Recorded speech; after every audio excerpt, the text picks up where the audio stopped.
नमस्कार।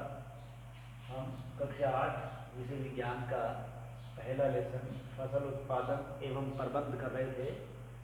उसमें हम टॉपिक कृषि पद्धतियाँ कर रहे थे।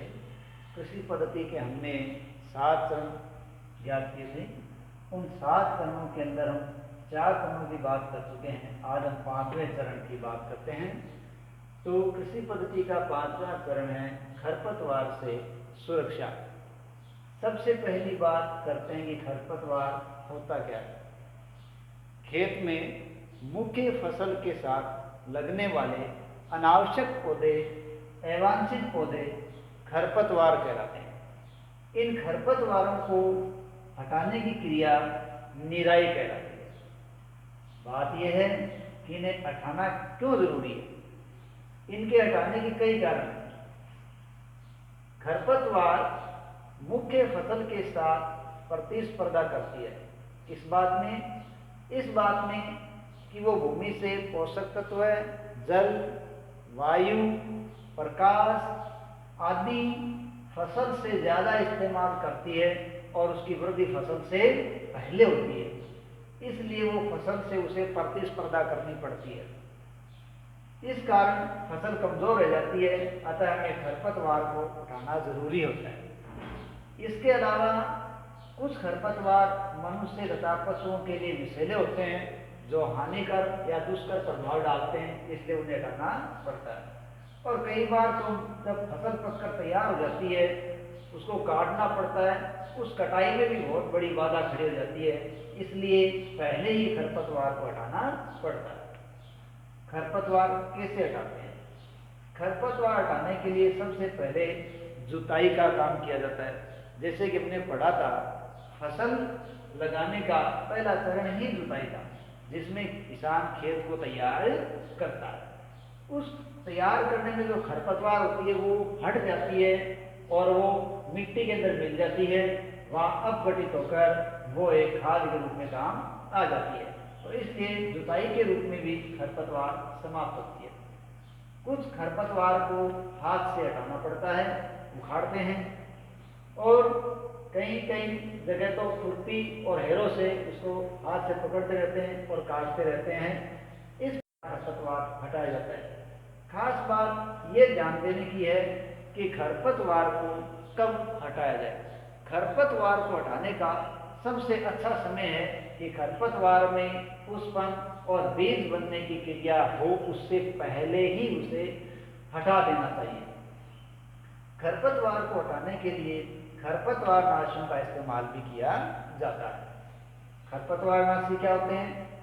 ये विशेष प्रकार के रसायन होते हैं जो फसल पर कोई प्रभाव नहीं डालते और खरपतवार को नष्ट कर देते हैं। इन्हें खरपतवार नाशी कहते हैं।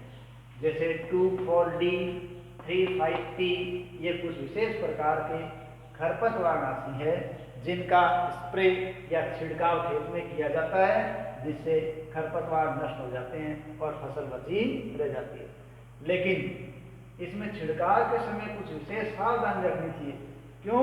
कि खरपतवार नाशी विशेष प्रकार के विषैले रसायन हैं, इसलिए ये डालने वाले पर भी बुरा प्रभाव डालते हैं। इसलिए स्प्रे करते समय व्यक्ति को अपने मुंह और नाक को अच्छी तरह से कपड़े से ढक लेना चाहिए तथा छिड़काव करने के बाद अपने हाथों और मुंह को अच्छी तरह से साबुन से भली भांति साफ कर लेना चाहिए। चरण 6। अब कृषि पद्धति का चरण 6 आता है कटाई। किसान की फसल है वो लगभग 3 से 4 महीने में पककर तैयार हो जाती है। अब किसान अपनी व्यवस्था अनुसार उसको हटाता है। कहीं हाथ से फसल को उखाड़ना पड़ता है, तो कहीं दरांती से काटी जाती है, और कहीं हार्वेस्टर के द्वारा भी फसल की कटाई की जाती है। फसल कटाने के बाद या काटने के बाद दानों को भूसे से अलग किया जाता है। इस क्रिया को थ्रेसिंग कहते हैं। दानों को भूसे से अलग करने की क्रिया जो थ्रेसिंग कहलाती है वो कंबाइन से की जाती है, और कंबाइन है वो थ्रेशर तथा हार्वेस्टर का एक संयुक्त रूप है। लेकिन छोटे किसान इस प्रकार से कटाई न करके या इस प्रकार से दानों को अलग न करके उनका अपना तरीका होता है फटकना। तो वो दानों को फटक फटक कर या ऊपर से फटक कर अलग करते हैं। इस क्रिया को विनोइंग कहते हैं। तो भूसे से दाने अलग करना, फटक कर अलग करना विनोइंग कहलाता है।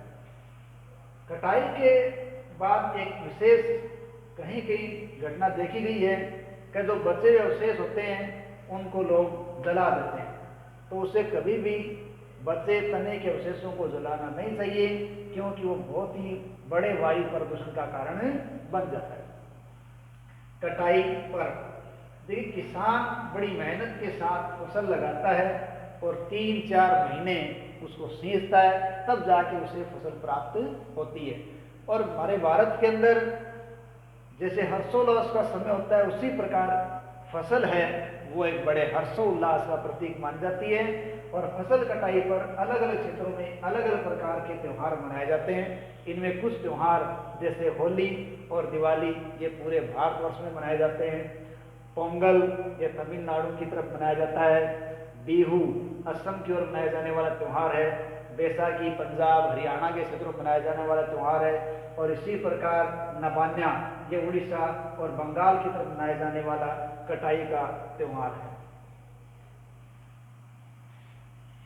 अब बात करते हैं चरण 7, जो कि कृषि पद्धति का अंतिम चरण है, और ये है बंडा। किसान जब फसल को काट कर तैयार कर लेता है, उसके बाद सबसे प्रमुख कार्य शुरू होता है, वो है भंडारण। लेकिन फसल को काटकर सीधे ही उसे भंडारित नहीं किया जाता, पहले उसको सुखाया जाता है। यदि उस अनाज को या फसल को सुखाया नहीं जाएगा तो उसमें नमी रहेगी, और नमी उसमें रहेगी तो वो ज़्यादा होगी, जिसके कारण पड़ा हुआ अनाज खराब हो जाएगा। साथ ही साथ उनके बीजों में अंकुरण की क्षमता कम हो जाएगी, क्योंकि नमी की स्थिति के अंदर सूक्ष्म जीव, कीट, कवक आदि ज़्यादा वृद्धि करते हैं और वो अनाज को खराब कर देते हैं। इसलिए धूप में पहले अनाज को सुखाया जाता है, उसके बाद उसको भंडारित किया जाता है। किसान अमूमन अपने यहाँ जूट के बोरों में इसका भंडारण करते हैं, और या फिर घरों में बड़े बड़े धातु के पात्र होते हैं, जैसे कुंडी या कोठार कहते हैं, उनके अंदर भी वो बड़े पात्रों के अंदर भंडारित करता है। लेकिन जब सरकारी स्तर पर बड़े बड़े भंडारगृह स्थापित किए जाते हैं, वो बड़े बड़े भंडारगृह साइलो कहलाते हैं, अर्थात अनाज भंडारित करने के बड़े बड़े भंडारगृह साइलो कहलाते हैं। नीम की पत्तियां, यहाँ ये एक विशेष बात है कि घरों के अंदर जो अनाज इकट्ठा किया जाता है, जो भंडारित किया जाता है, वहाँ अक्सर लोग अनाज में नीम की पत्तियां डाल दिया करते हैं, क्योंकि नीम की पत्तियां हैं वो कीटाणुनाशक के रूप में काम करती है और अनाज लंबे समय तक पड़ा रहता है। तो इस प्रकार हमने देखा फसल उत्पादन करने के लिए 7 चरण चलते हैं, और अंतिम चरण भंडारण के रूप में इसकी समाप्ति होती है। अब हम बात करते हैं छोटी सी बात पशुपालन के बारे में। जिस प्रकार फसल उगाने के लिए एक लंबा प्रोसेस करना पड़ता है, उसी प्रकार यदि बड़े पैमाने पर पशुओं के उचित भोजन की व्यवस्था की जाए, उनके आवास की व्यवस्था की जाए और उनकी देखभाल की जाए, तो पशुओं के लिए यह जो सारा काम बड़े पैमाने पर होता है, तो इस क्रिया को पशुपालन कहते हैं।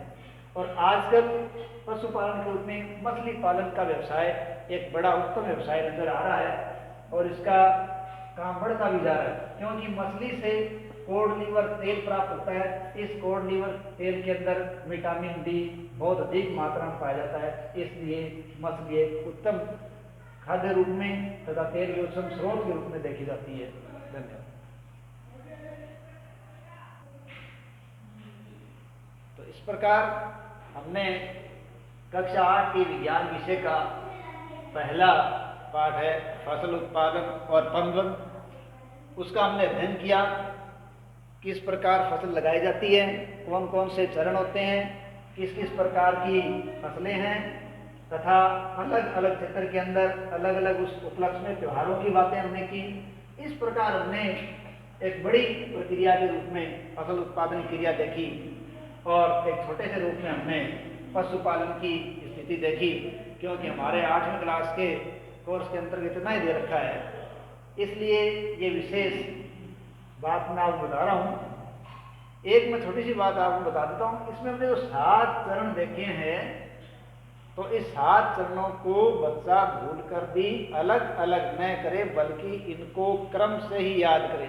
क्योंकि एग्जाम पैटर्न के अंदर अक्सर देखा गया है कि इन चरणों को लिख दिया जाता है, आगे पीछे लिख देते हैं, बच्चे से कहा जाता है इन चरणों को क्रम से लिखिए। तो इन 7 चरणों को बिल्कुल क्रम से आपको याद रखना है, और विशेष याद रखना है कि पहला चरण क्या है, जुताई या खेती या मिट्टी की तैयारी है, अंतिम चरण क्या है, भंडारण। ठीक है, इस प्रकार हमारा ये पहला लेसन समाप्त होता है। बच्चे इसको 2-3 बार देखें तो आपको अच्छा लगेगा, याद हो जाएगा।